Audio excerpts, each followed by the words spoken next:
Bonjour mesdames et messieurs, merci d'abord de votre invitation et de l'honneur qui m'est donné d'ouvrir cette journée de réflexion avec un thème à la fois très général, mais aussi peut-être porteur d'espoir selon le côté dans lequel on peut se trouver dans le système de santé avec la problématique réglementation, déréglementation, les mesures et les interventions législatives sont-elles appropriées ? C'est une réflexion extrêmement importante qui est contenue derrière cet intitulé et surtout derrière le point d'interrogation qui s'ajoute et qui complète le terme approprié. Je vais, pour traiter cette problématique, aborder dans un premier temps assez rapidement les questions institutionnelles, le cadre dans lequel on se trouve pour traiter de la problématique des mesures législatives, parce que quand on parle de loi, on parle bien évidemment d'État, et c'est un cadre très particulier. On s'arrêtera aussi très brièvement sur ces particularismes des politiques publiques, sur le rôle des acteurs, et puis dans une deuxième partie, on va essayer de voir dans quel trend on se trouve. Dans quel trend on se trouve par rapport à cette question réglementation versus déréglementation. Et aujourd'hui, force est de constater que nous avons toute une série d'indices, toute une série de processus, de procédures qui sont en route et qui nous montrent que le reset sera une tâche extrêmement difficile si on veut l'entreprendre.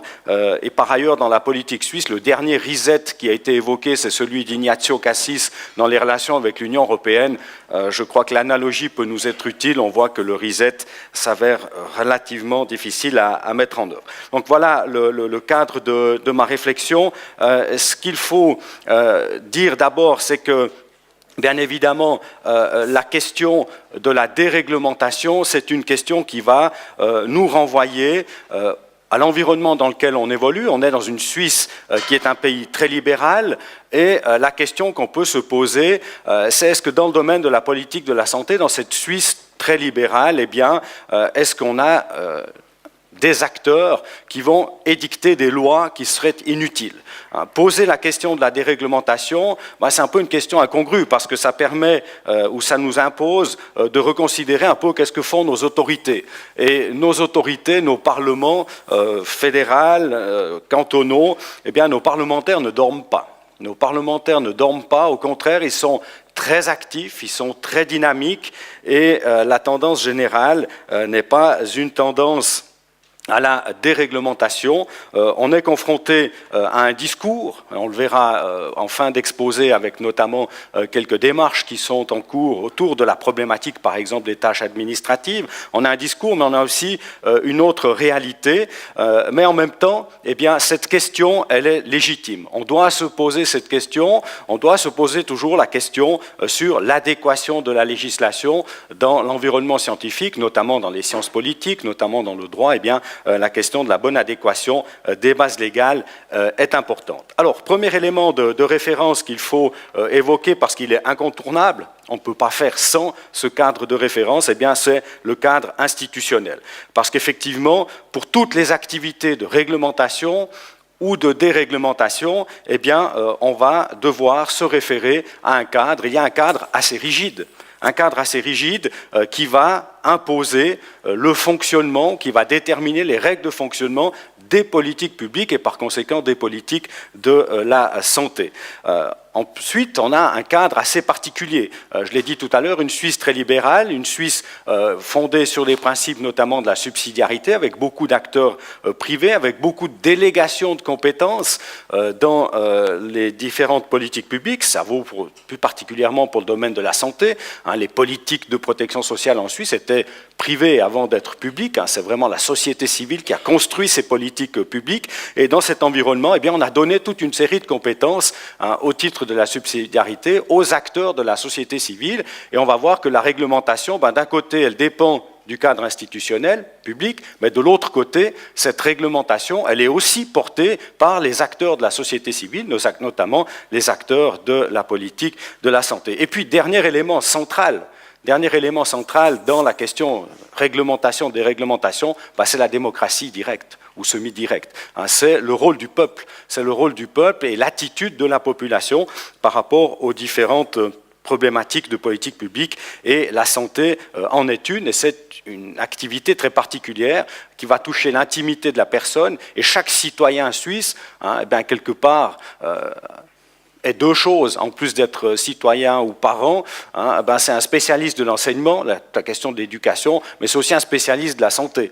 Donc on a une posture assez difficile, mais qui est importante dans l'analyse. Alors, contexte institutionnel, je ne vais pas le développer ici, vous connaissez très très bien cette problématique. Le fédéralisme, des cultures différentes, des langues différentes, des géographies différentes, et cet environnement très complexe, eh bien, va avoir un impact direct sur la construction de la réglementation des politiques publiques et des politiques sanitaires. C'est évident que ces spécificités, malgré la taille petite du pays, eh bien, ces spécificités helvétiques eh bien, ont un impact direct sur la manière de percevoir les problèmes. Pensons à la question de la solidarité, pensons à la question de l'accès aux prestations, de l'offre de prestations. Voilà, la politique, j'avais parlé il y a 4 ans ici dans cette salle du fédéralisme, voilà, la politique de planification hospitalière, ce n'est pas d'abord une politique de santé, c'est d'abord une politique régionale, c'est d'abord une politique économique, etc. Donc cette situation est très particulière et il faut en avoir conscience. Donc ce cadre institutionnel, un fédéralisme, libéralisme, démocratie directe, consensus est extrêmement important et on doit réfléchir sous l'angle de la réglementation dans cet environnement. Ça veut dire qu'on a une réglementation publique, des lois fédérales, mais on a aussi 26 lois cantonales de santé publique. On a des lois de prévention, on a des lois liées au fonctionnement des institutions sanitaires, et à chaque loi, eh bien, s'ajoute toute une série d'ordonnances, de règlements, de directives, d'applications. Donc un arsenal extrêmement complexe qui est lié à cette organisation fédéraliste. Le libéralisme, eh bien, cette délégation de compétences qui est donnée aux acteurs, on peut penser à la FMH par exemple, là, qui a toute une série de compétences particulières, par exemple en termes de formation, eh bien, cette situation va amener toute une série de positionnements et de postures des acteurs relativement particuliers, notamment en termes de défense d'intérêts. Alors, je ne parle pas au sens étroit de la défense d'intérêt, je pense que la défense d'intérêt au sens large, les intérêts peuvent être des intérêts nobles, on peut avoir des intérêts politiques. Aujourd'hui, si on veut discuter de la réglementation, on peut discuter du système suisse de santé. Le fédéralisme, ce n'est pas simplement une organisation institutionnelle, c'est aussi une défense de territoire cantonal. Les conseillers d'État, ministres de la Santé, défendent leur territoire cantonal. Lorsque les chambres fédérales ont révisé la réforme de la péréquation financière et de la répartition des tâches entre les cantons et les communes, les conseillers d'État sont venus, ont dit devant la commission, si vous touchez à la santé, si vous touchez à la fiscalité, si vous touchez à l'éducation, on n'a plus besoin de fédéralisme. Donc voilà, il y a des intérêts politiques, il y a des intérêts bien évidemment économiques, il y a des intérêts professionnels, et l'ensemble de ces éléments eh bien, vont avoir un impact sur la construction de la réglementation qui est la nôtre. On a d'autres illustrations, voilà, qui montrent la complexité de ce pays. Eh bien, cette complexité, on doit la prendre en considération dans un cadre particulier. Et le cadre particulier, c'est celui des politiques publiques. Et si on réfléchit réglementation, déréglementation, il faut d'abord constater qu'on est dans un environnement institutionnel, et ensuite, il faut constater qu'on est dans un environnement particulier. Dans un environnement particulier qui est celui des politiques publiques. Et les politiques publiques sont fondées sur un certain nombre de principes fondamentaux et qui vont avoir un impact sur la nécessité, sur l'intention, sur la pertinence ou non de réglementer. On peut penser à la problématique de l'offre de prestations, de l'accès aux prestations, de l'égalité de traitement des citoyens, de l'allocation optimale des ressources. C'est un élément qui est important, qui est clairement formulé dans les constitutions fédérales, cantonales, dans les législations d'application, la question de la qualité, l'économicité, l'efficacité, l'efficience. On retrouve ça dans l'assurance maladie. Donc ce cadre de politique publique va avoir un impact direct sur la question de la réglementation. Je me suis permis de mettre quelques éléments qui caractérise, si on veut, ces instruments de l'action publique, eh bien, tous ces instruments d'action publique, que ce soit les lois et les règlements, mais ce sont aussi les éléments de mise en œuvre de ces politiques publiques, les exigences de mise en œuvre des politiques publiques, eh bien, ces exigences ne vont pas de soi. Et c'est ça qu'il faut bien avoir en tête, pour pouvoir rester dans l'esprit et dans les réglementations, si on veut, dans le cadre des politiques publiques, eh bien, il faut des règles. Il faut des règles parce que ce n'est pas naturel. Ce n'est pas naturel d'avoir une allocation optimale des ressources. Ce n'est pas naturel de définir des objectifs. Ce n'est pas naturel de faire des évaluations. Ce n'est pas naturel de préserver la solidarité ou de préserver la cohésion sociale, etc. Donc, ces différents éléments ne vont pas de soi et les réglementations ont bien évidemment pour but de respecter ces particularités de politique publique.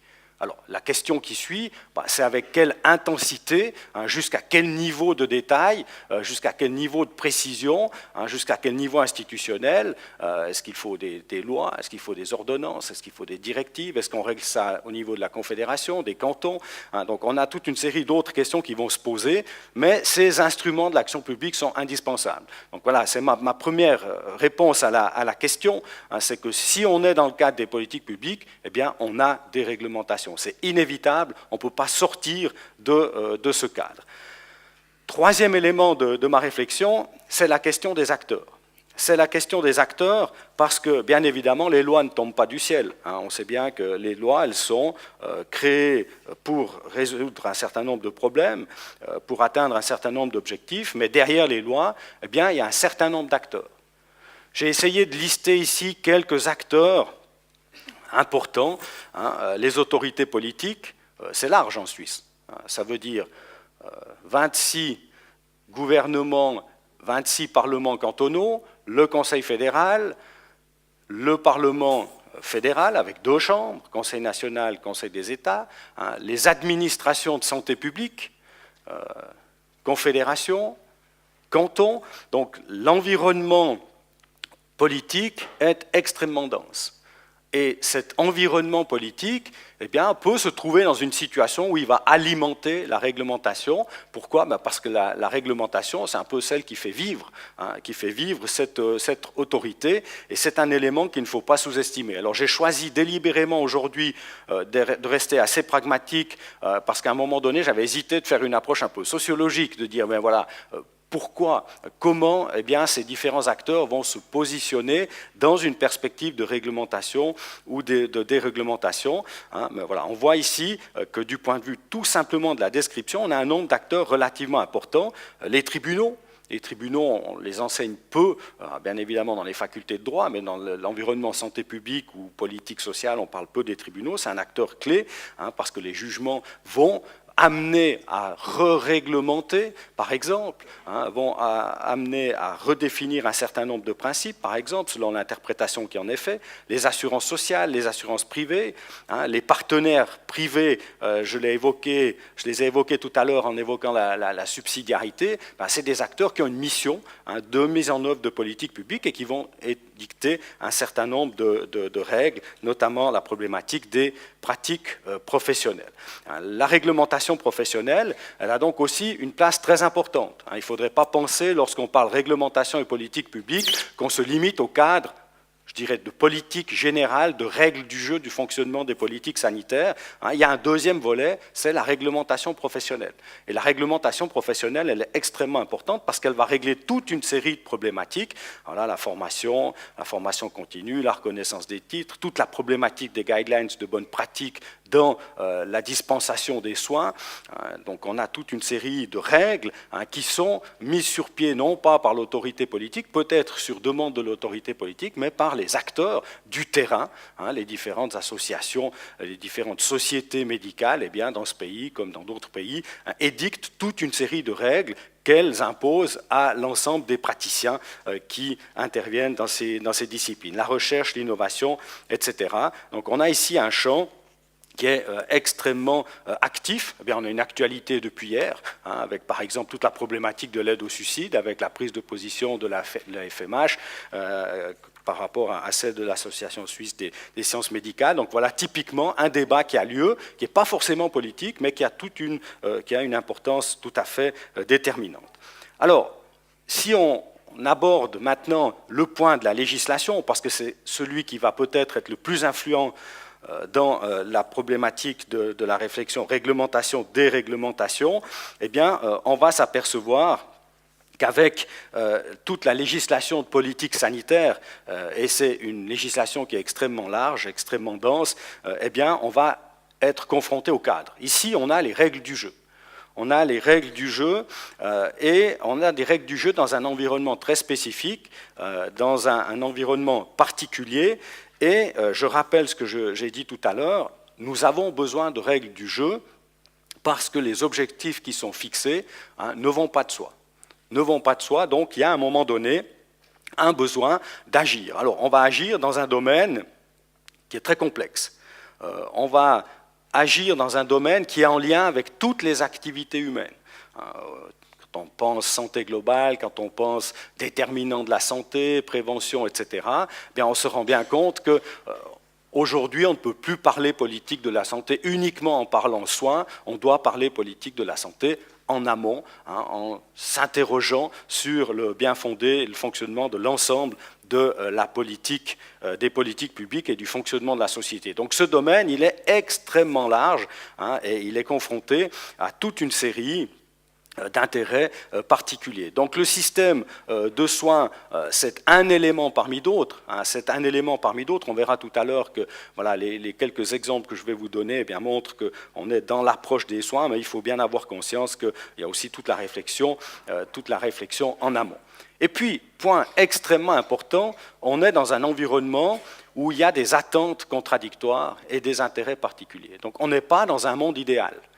On n'est pas dans un monde idéal, c'est la raison pour laquelle il faut clarifier les règles du jeu et les postures des personnes, des institutions peuvent être extrêmement différentes. En tant que citoyen, je n'ai pas envie de payer d'impôts, ou pas de payer trop d'impôts. En tant qu'assuré, je n'ai pas envie de payer trop de primes d'assurance maladie, mais en tant que malade, en tant que patient, j'ai envie de pouvoir bénéficier des meilleurs soins, avec les meilleures institutions, avec le meilleur personnel de santé, sans trop me préoccuper des coûts.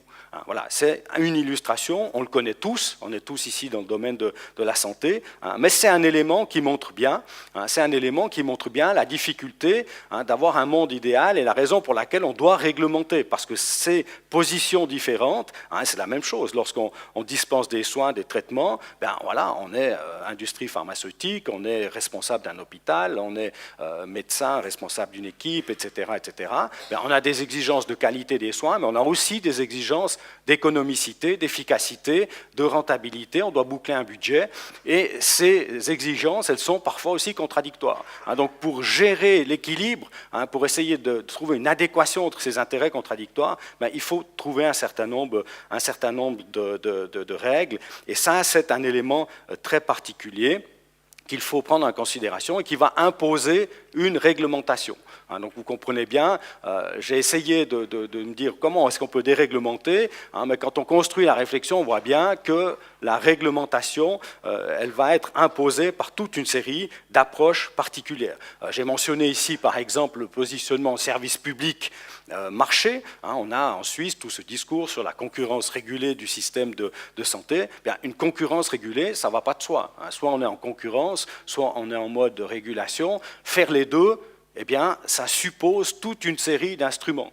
Et aujourd'hui, dans l'environnement politique, alors il y a toujours ce discours de tension très forte entre régulation et marché, mais la réalité depuis des décennies, c'est quand même de faire en sorte que ces deux parties de l'approche puissent avancer ensemble, et cette concurrence régulée, elle impose un certain nombre de règles, et on doit par conséquent avoir recours à un certain arsenal réglementaire. Voilà, j'ai mentionné ici de manière très simple, en faisant un copier-coller des pages de l'Office fédéral de la santé publique, avec toutes ces réglementations sur l'assurance maladie, sur l'assurance accident, sur les professions de la santé, sur tout le domaine de la santé humaine. Hein, voilà, on a tout un arsenal législatif, et derrière cet arsenal législatif, eh bien, il y a toute une série d'ordonnances qui sont mises en place, de directives, etc. Donc on est dans un environnement assez incroyable,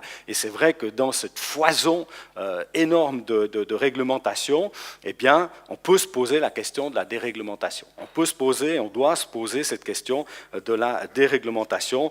Par conséquent, elle peut faire sens. Et puis cette synthèse-là, eh bien, il faut la multiplier par, bien évidemment, l'ensemble des cantons suisses qui ont eux aussi leur dynamique de législation.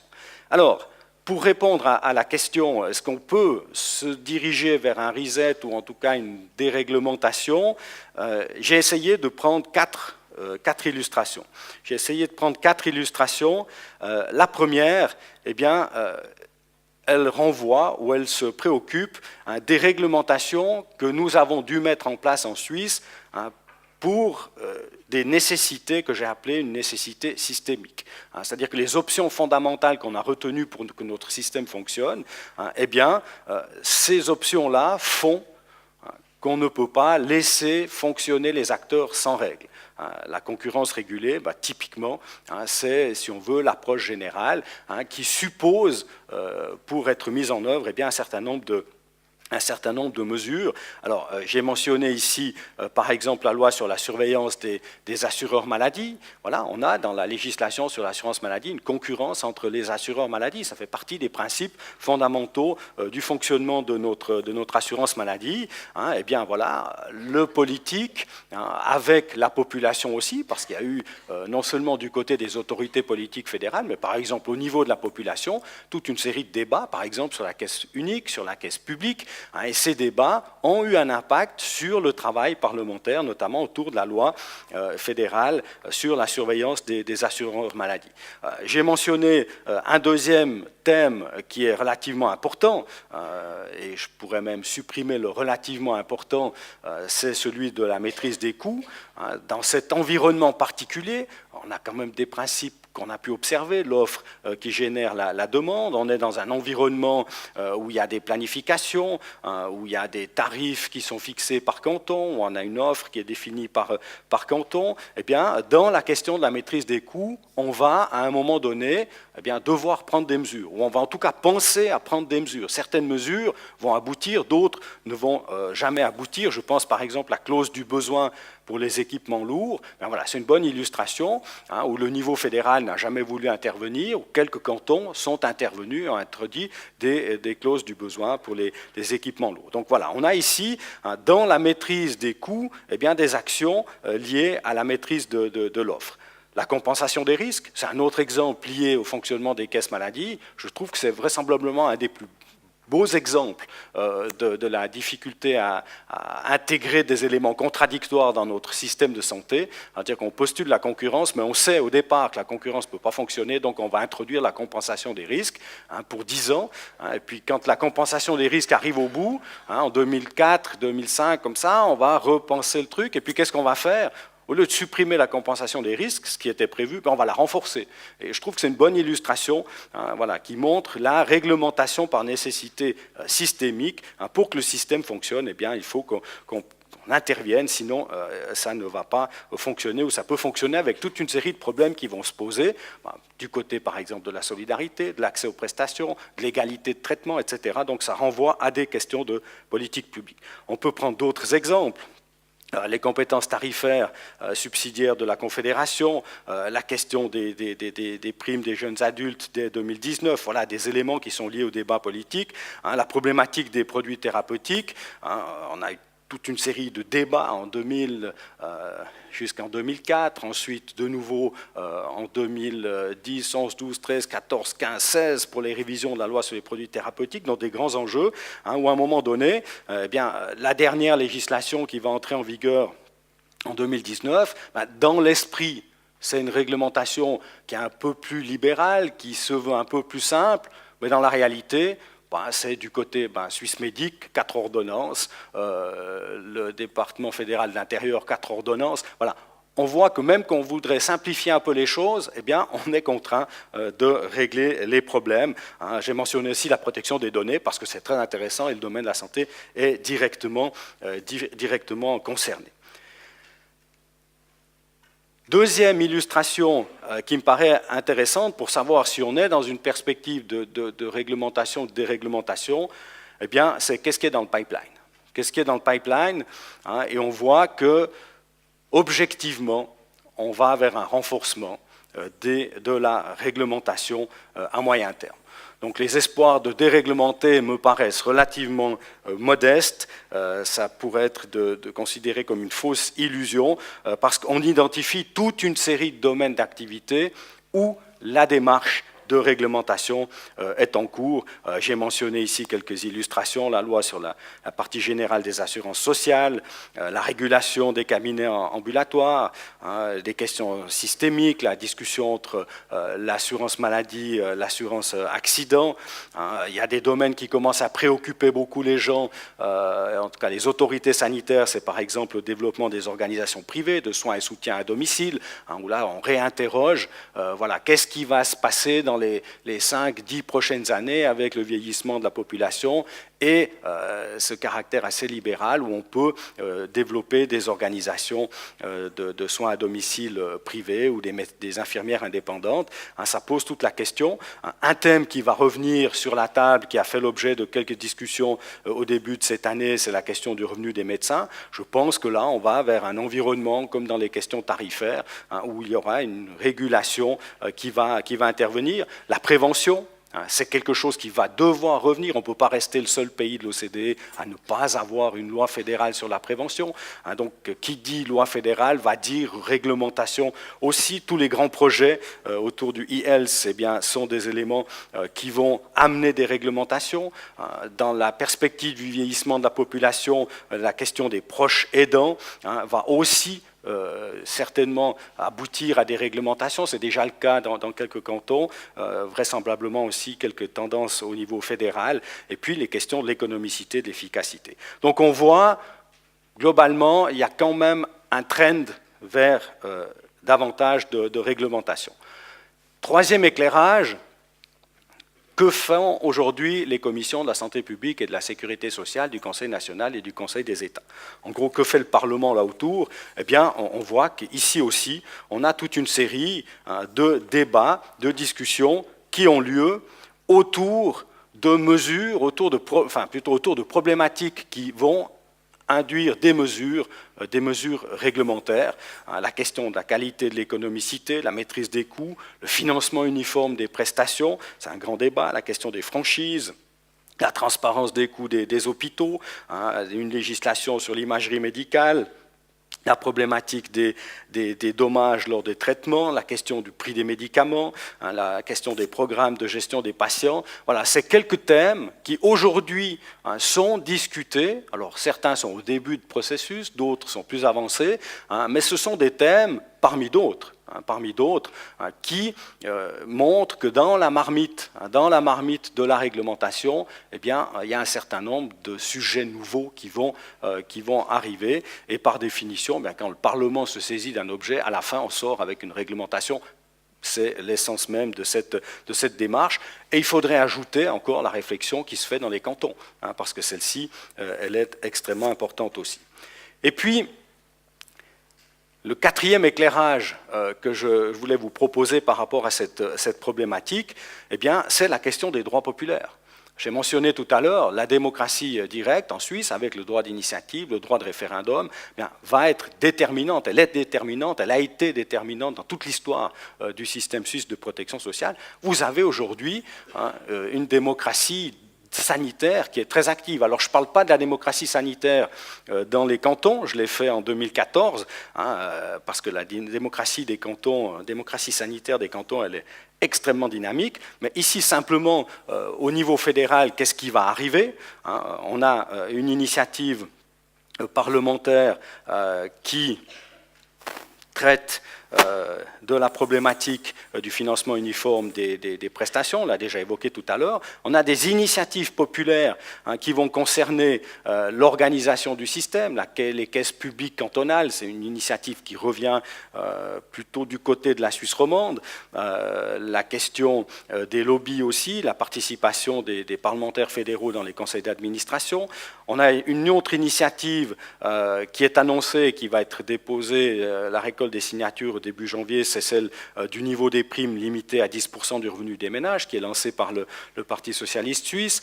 Vous avez une initiative populaire qui n'est pas encore formalisée ou lancée, mais voilà, on lit entre les lignes très souvent cette problématique, c'est des primes en pourcentage du revenu. On a une initiative populaire en cours, par exemple, sur les transplantations. On a une initiative populaire qui a été lancée samedi dernier par le Parti démocrate chrétien, le PDC, sur la problématique de la maîtrise des coûts. Donc cette démarche populaire, à travers les droits populaires, eh bien, va aussi générer un certain nombre de réglementations, parce qu'une initiative populaire, si elle ne génère pas directement de la réglementation, elle peut les générer indirectement. Sans l'initiative sur la caisse publique, il n'y aurait jamais eu la loi sur la surveillance des assureurs maladie, par exemple. Voilà pour la marmite, je dirais, des sujets qui nous attendent.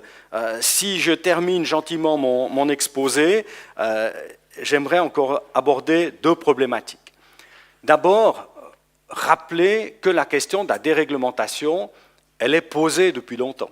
Elle est posée depuis longtemps. La question des contraintes administratives, elle s'inscrit en Suisse dans toute la discussion sur le moins d'État. On est un État très libéral, mais en même temps, on s'aperçoit que dans le domaine, par exemple, qui nous concerne de la santé publique, cet État très libéral est extrêmement réglementé. Mais enfin, on a ici une discussion sur les contraintes administratives qui existent en permanence, qui fait partie du discours politique. À chaque élection cantonale ou fédérale, on a un discours sur moins d'administration, moins de tâches administratives. C'est une question qui est systématiquement à l'ordre du jour. Mais en même temps, on a des exigences de transparence, des exigences d'évaluation. Pour mesurer l'économicité, l'efficacité, il faut pouvoir disposer d'un certain nombre d'outils. Pour ça, il faut des règles, parce que les acteurs ne vont pas spontanément entreprendre cette démarche. Donc on est dans un environnement où les acteurs ont un certain rôle. Alors c'est souvent les mêmes acteurs, ceux qui font les législations politiques, qui font aussi ce discours. On a quelques exemples, je passe très rapidement. Voilà, l'initiative des libéraux radicaux qui voulait un stop à la bureaucratie. C'est une initiative qui a échoué parce qu'il manquait 2500 signatures. Voilà, c'est une illustration. Vous avez ici une autre illustration que j'ai repris de la vie économique, qui déjà en 2011, et même bien avant, eh bien, réfléchissait sur la lutte contre les charges administratives, et l'administration fédérale avait identifié un certain nombre de domaines dans lesquels eh bien, on pouvait intervenir en termes de simplification administrative. Il y a des domaines qui sont concernés, par le domaine de la santé, par exemple la loi sur l'assurance accident, qui était à l'époque mentionnée, la question de la sécurité au travail, la question de l'hygiène des denrées alimentaires. Donc c'était des objectifs déjà fixés. Je ne suis pas sûr que les révisions parlementaires qui ont eu lieu dans ces domaines-là ont amené à reconsidérer cette ampleur ou les tâches administratives. Une autre illustration d'actualité, c'est les démarches de l'Association suisse des médecins assistants et des chefs de clinique. La SMAC a fait une campagne et continue de le faire sur son site. Il y a tout un dossier autour de la problématique de la bureaucratie dans les cabinets médicaux. Et puis, cette semaine, on voit que c'est peut-être aussi possible de faire quelque chose. Cette semaine, alors ce n'est pas dans le domaine qui nous intéresse directement, mais c'est en lien avec la loi sur l'assurance chômage. Mercredi, le Conseil fédéral a essayé de prendre un certain nombre de mesures pour réduire les charges administratives dans quelques domaines de la loi sur l'assurance chômage. Donc, c'est possible. Alors, je vais conclure mon exposé avec deux ou trois éléments. Premier élément, on a un système qui est certainement très réglementé. On peut le considérer comme trop réglementé.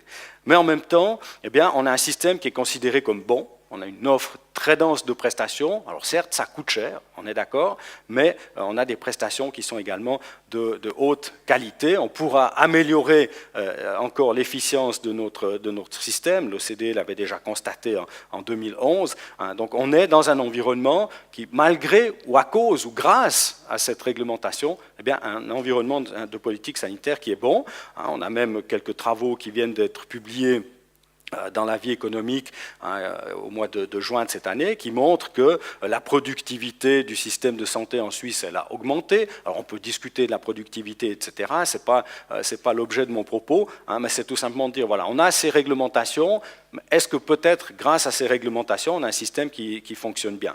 Et puis, en conclusion, quelques éléments qui me permettront d'appréhender la question qui m'était posée. On est dans un environnement où la tradition économique et les exigences qui sont imposées aux politiques publiques eh bien, vont poser très rapidement les limites à la déréglementation. Comme je l'ai dit, les objectifs qui sont posés, la maîtrise des coûts, l'efficience, la qualité, la solidarité, etc., eh bien, ces éléments-là, sous l'angle des politiques publiques, vont être déterminants dans la nécessité ou la contrainte de définir un certain nombre de règles. Ensuite, eh bien, il ne faut pas avoir de fausses illusions. Je pense que l'environnement est un environnement de plus en plus complexe. Les nouvelles technologies, la digitalisation, toutes ces nouvelles pratiques médicales, etc., eh bien, vont générer beaucoup de questionnements, vont aussi générer des peurs, des craintes, et c'est souvent on répond aux craintes par de la réglementation. Par conséquent, je crois qu'il ne faut pas avoir de fausses illusions sur la déréglementation, sur le reset. Je pense que ce reset ne se produira pas. Par contre, eh bien, on va entrer, et on est dans une phase systématique dans les politiques publiques de re-réglementation. La littérature scientifique, elle est assez claire. On supprime rarement des lois, on supprime des parties de loi qui sont désuètes. Par exemple, dans le cadre de l'assurance vieillesse et survivants, on a supprimé tout ce qui concernait les transmissions des documents papier. Ça va aussi venir dans le domaine de la santé, gentiment, mais on va re-réglementer et les processus vont continuer. Par conséquent, en conclusion, je l'ai dit, pour moi, je ne pense pas qu'il y aura un reset. Je pense que les mesures de réglementation qui sont existantes et celles qui sont en train d'être développées bien, correspondent soit à des besoins, soit à une volonté politique ou volonté des acteurs. Donc il y a toujours derrière ces réglementations des arguments qui essayent de fonder la pertinence et l'importance de ces lois. Par contre, et ça sera ma conclusion, je pense que l'intensité de la réglementation, elle mérite d'être constamment réévaluée, et en parallèle à la re-réglementation, je pense qu'il faut domaine par domaine essayer de réévaluer la pertinence des arsenaux législatifs et réglementaires qui composent le système de santé de notre pays. Voilà, j'espère avoir fait un tour d'horizon qui nous permettra d'avoir une réflexion assez large et transversale sur cette problématique. Je vous remercie de votre attention.